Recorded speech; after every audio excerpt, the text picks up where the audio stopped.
Hello viewers, আসসালামু আলাইকুম। আমি এখন পার্সন নিয়ে আলোচনা করব। পার্সন অর্থ হচ্ছে ব্যক্তি বা পুরুষ। পার্সন তিন প্রকার: first person, second person, third person. First person অর্থ হচ্ছে উত্তম পুরুষ। ফার্স্ট পার্সন কি কি? আই এবং উই হচ্ছে ফার্স্ট পার্সন।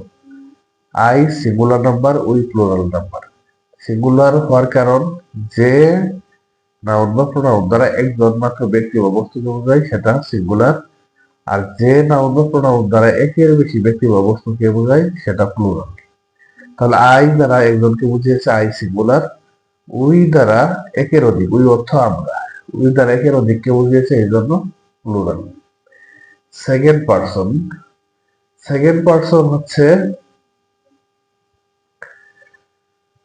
মধ্যম পুরুষ। Second person you, you singular হইতে পারে, প্লুরাল হইতে পারে। ইউ দ্বারা যদি একজনকে বোঝায় তাহলে সিঙ্গুলার, ইউ দ্বারা একের অধিককে বোঝাইলে প্লুরাল। যেমন ইউ আর এ স্টুডেন্ট, তুমি একজন ছাত্র বা ছাত্রী, একজনকে বুঝিয়েছে, এই জন্য ইউ সিঙ্গুলার। আর ইউ আর দ্য স্টুডেন্টস, তোমরা ছাত্রছাত্রী, এই জায়গায় ইউ দ্বারা একের অধিককে বুঝিয়েছে, এই জন্য প্লুরাল। অর্থাৎ ইউ সিঙ্গুলার হতে পারে, প্লুরালও হইতে পারে। থার্ড পার্সন, থার্ড পার্সন অর্থ নাম পুরুষ। থার্ড পার্সন অর্থ নাম পুরুষ। থার্ড পার্সন কি কি? হি, শি, ইট, দে, কোনো কিছুর নাম।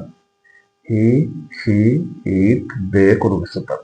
এর ভিতর সিঙ্গুলার হচ্ছে হি, অর্থাৎ সে একজন, শি সে একজন, ইট ইহা একটি মাত্র বস্তুকে বোঝায়। আর কোনো কিছুর নাম দ্বারা যদি একটাকে মানে একটা মাত্র ব্যক্তি বা বস্তুকে বোঝায় তাইলে সেটা থার্ড পার্সন সিঙ্গুলার। যে নাম দ্বারা একটা মাত্র ব্যক্তি বা বস্তুকে বোঝায় সেটা সিঙ্গুলার। আর যে নাম দ্বারা একের বেশি ব্যক্তি বা বস্তুকে বোঝায় সেটা প্লুরাল।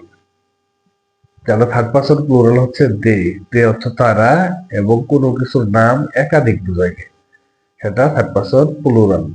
তাহলে থার্ড পার্সন সিঙ্গুলার কি কি? থার্ড পার্সন সিঙ্গুলার হচ্ছে হি, শি, ইট, কোনো কিছুর নাম একজনকে বোঝায়। থার্ড পার্সন প্লুরাল হচ্ছে দে, এবং কোনো নাম দ্বারা যদি একের বেশিকে বোঝায় সেটা third person plural. Thank you.